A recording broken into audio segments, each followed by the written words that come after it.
पीछे का कंप्लेंट हत्या हुई, इसको पानी पीने में मार देगा तो अपना भाई समझा होगा तो मुझे इसको डांटना नहीं पड़ेगा।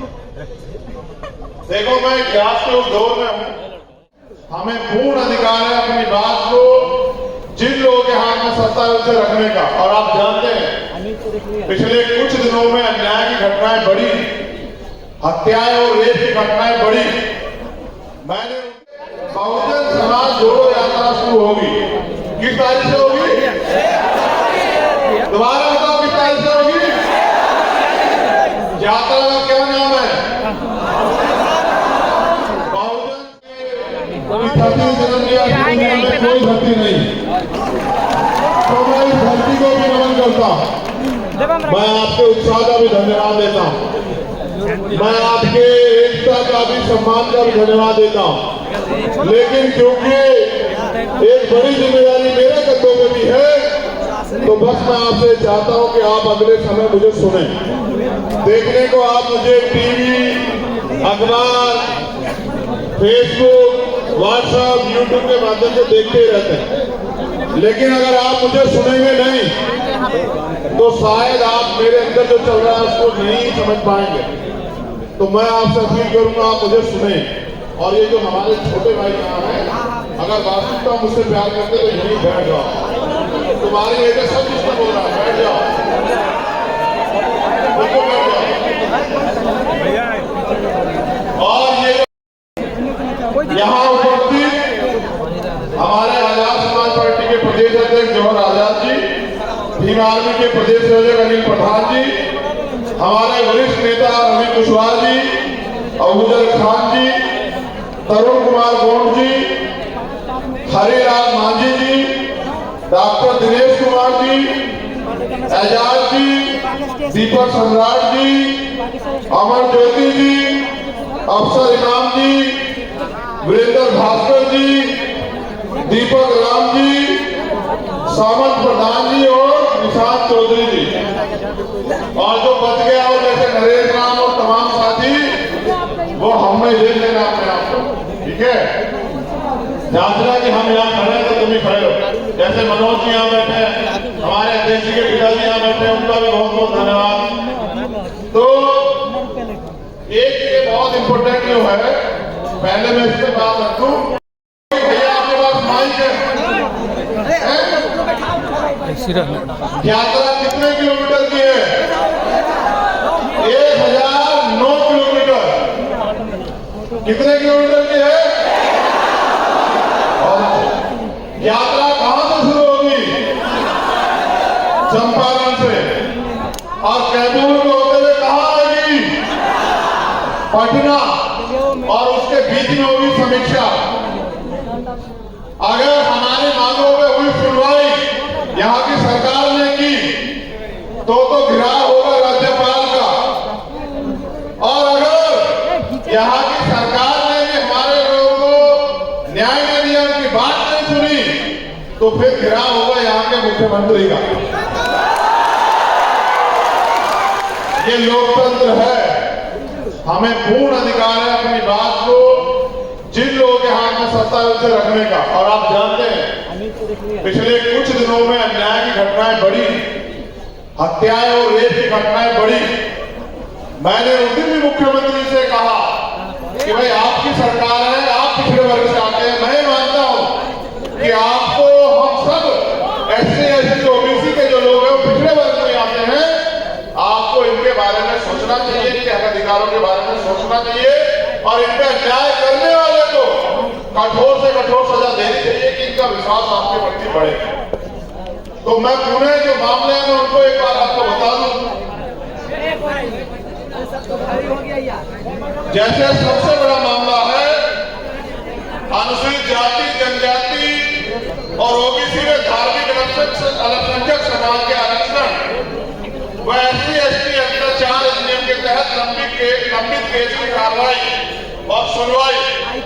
एक तो सबसे महत्वपूर्ण है, मेरे साथियों ने मुझसे कहा, राजेश जी और तमाम लोगों ने, मैं पूरी जिम्मेदारी से कह रहा हूं कि दाढ़ी को, जो दाढ़ी का व्यवसाय है उसको कृषि का दर्जा यहाँ बिहार में मिलना चाहिए। इसके वजह से हमारे बहुत सारे लोग रोजगार नहीं रोजगार नहीं देती तो ताड़ी को कृषि का दर्जा देके, अफीम को भी है, तमाम तरह की चीजों को है, अगर वो इसको कृषि का दर्जा दे देगी तो हमारे बहुत बड़े परिवार को रोजगार मिलेगा, वो भी मुख्य धारा में जुड़े रहेंगे।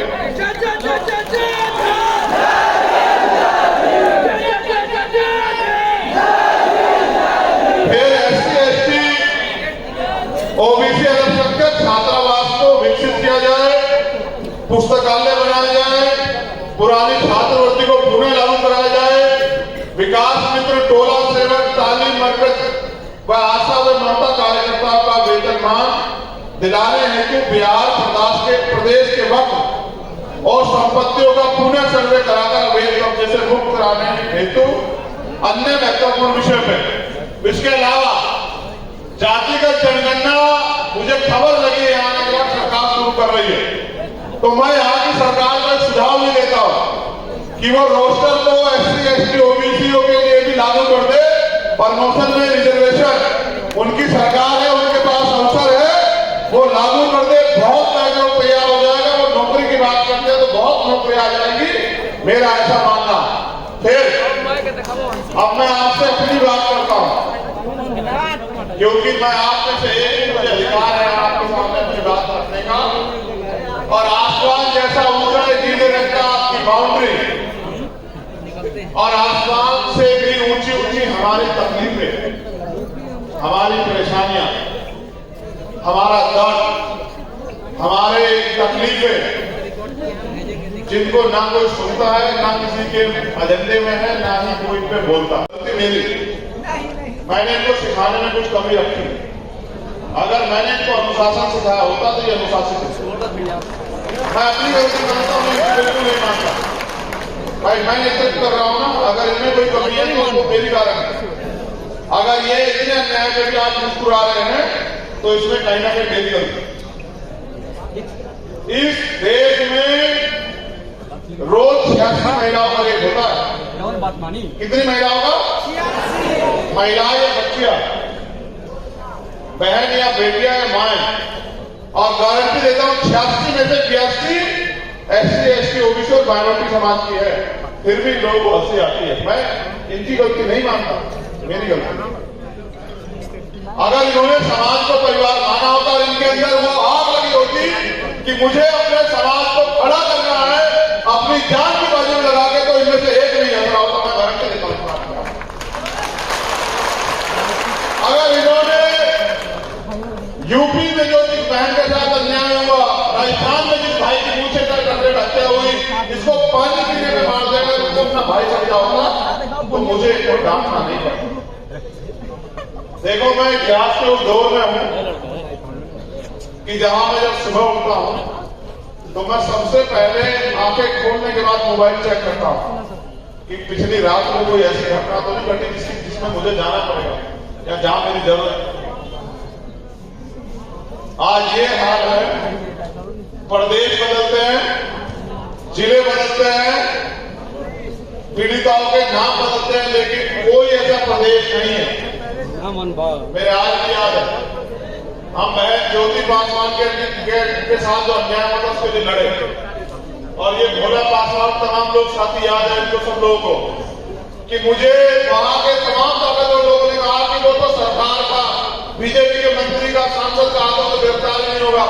तो मैंने आईजी को एक बात कही थी कि अगर 20 दिन में गिरफ्तार नहीं हो तो याद रखना कि दरभंगा में आईजी अपनी कुर्सी में नहीं बैठेगा, ताला लगा देगा। और विश्वास कीजिए, आप तय करेंगे, 20 दिन से पहले गिरफ्तारी हो गई, उनके दफ्तर से मुझे फोन आया कि गिरफ्तार हो गया है। आपको परेशान होने की गिरफ्तार में ये कागज पैदा किया बीमार ने, तो मैं धन्यवाद करता हूं, लेकिन मैं जो अपनी पीड़ा आपसे रख रहा हूं, एक बार उसे अपने आत्मसात कीजिए, उसको महसूस कीजिए कि एक बच्चा अच्छा खासा, मैं दमोह गया था, दमोह में 3 शेड्यूल कास्ट के लोगों को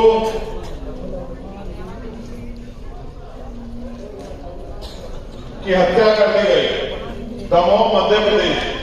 जो सोशल मीडिया चलाते हैं उन्होंने देखा होगा, और तब तक मारा गया जब तक उसके प्राण नहीं निकल गए। उसका हाथ की नम पकड़ के देखा गया कि मरा नहीं मरा। जब उसकी हाथ की नम खत्म हो गई, रुक गई, तब उन लोगों ने उसको छोड़ा। मैं उनके लड़ाई लड़ने के लिए, उस परिवार पर विश्वास लाने के लिए कि हम हैं, मैं वहां गया और वहां से वापस लौट रहा था। अचानक से मेरे फोन पे कुछ प्रदेश से मैसेज आया, राजस्थान से, और मैसेज देखा कि एक बच्चा जिसका नाम है ओम प्रकाश हैगर, उसने सुसाइड कर लिया। इस वजह से सुनोगे कि उनके पिता को, उनकी मां को ताकतवर लोग के इशारे में पीटा गया। और पीटने के बाद जब वो न्याय के लिए जाता है तो वहां का एसएचओ और सीओ उनको ये कहता है कि क्या तो फैसला कर लो। पहले तो मुकदमे को मना करते, फिर कहते फैसला कर लो, वरना तुम्हारे खिलाफ एक और मुकदमा लिख दिया जाएगा, तुम्हें पहले ले लूंगा। 24 तारीख की घटना, 25 तारीख को मुकदमा लिखा जाता है 3:18 पे, और वहीं 5:29 पे उस परिवार के खिलाफ, 4 लोगों के खिलाफ, पीड़ितों के खिलाफ मुकदमा लिख दिया जाता है चोरी की। और वो सारी जगह चक्कर काट लेते हैं। फिर अंदर वो बच्चा सुसाइड करता है। वो बच्चा, उससे छोटे वाले, सबसे छोटी बहन, वो महाराष्ट्र के मुंबई में रह के जॉब करते हैं नर्सिंग की। 25,000 26,000 रुपए महीने कमा के वो अपना मकान बना रहा था। वो आया था अक्टूबर के महीने में अपने घर के काम को आगे बढ़ाने के लिए, दरवाजा नहीं लगाया। जब उसने अन्याय देखा, क्योंकि मैंने पहले भी कहा, वहां पे यहां भी कह रहा कि हमारे पिता हमारे लिए हीरो है। हर बेटे के लिए उनका पिता हीरो, चाहे उसके बदन में कपड़े हो ना हो अच्छे, उसके पैर में अच्छा जूता हो ना हो, लेकिन हर एक बेटे के लिए उसका पिता जो है उसका रोल मॉडल है। लेकिन अगर कोई बेटा अपने पिता को पीटते हुए देखे तो न्याय नहीं दिला पाए। क्या बीती होगी उस बेटे में, देखो वो पढ़ा लिखा था, वो उसने कहा, अपने सुसाइड नोट में लिखा कि पिताजी आपने मुझे पाल पोस के इतना बड़ा किया और मैं आपका सम्मान नहीं बचा पा रहा हूं, मैं आपका आत्मसम्मान नहीं बचा पाया, मैं आपका आंखें गिराने में भी जो है अपमानित महसूस कर रहा हूं, मुझे शर्मिंदगी हो रही है। इसलिए क्योंकि न्याय नहीं मिल रहा है, इसलिए मैं सुसाइड कर रहा हूं। और वो एक लाइन लिखते हैं उसमें जो बहुत कठोर थी, मैंने भी आज तक के इतिहास में नहीं देखा। मैंने भी इतनी घटनाएं, इतने अन्याय सब कुछ पढ़ा देखा। उसने लिखा कि मैं चाहता हूं कि भीम आर्मी के संस्थापक आए और वो मेरी लाश को अंतिम संस्कार करें मेरे संग।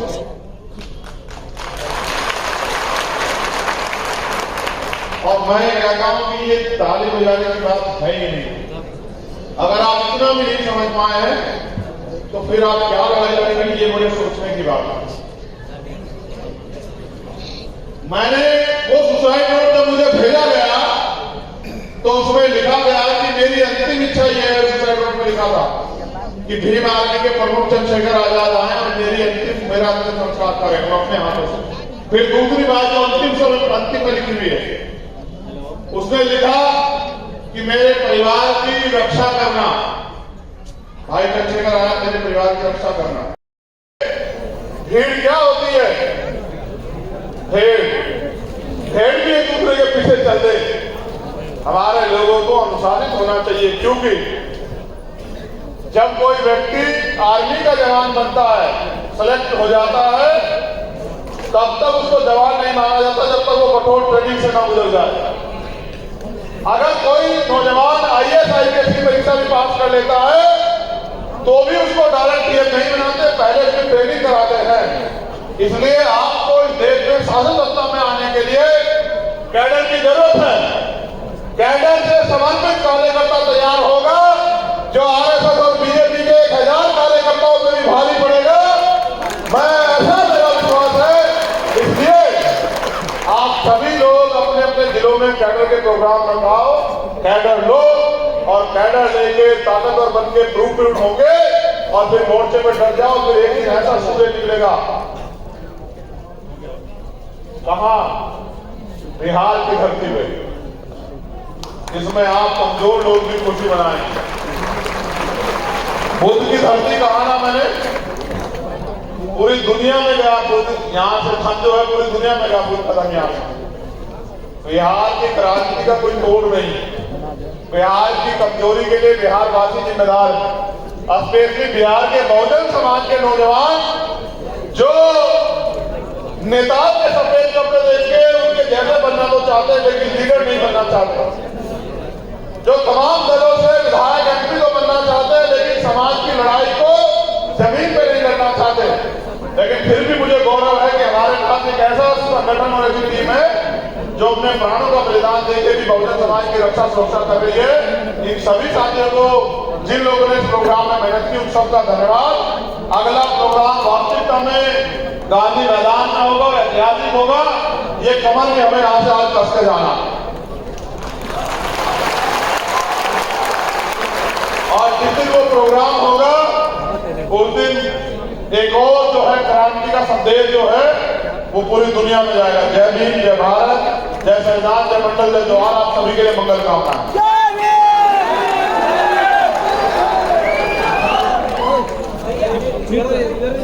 लाइट बन जाओ पहले वहां बोल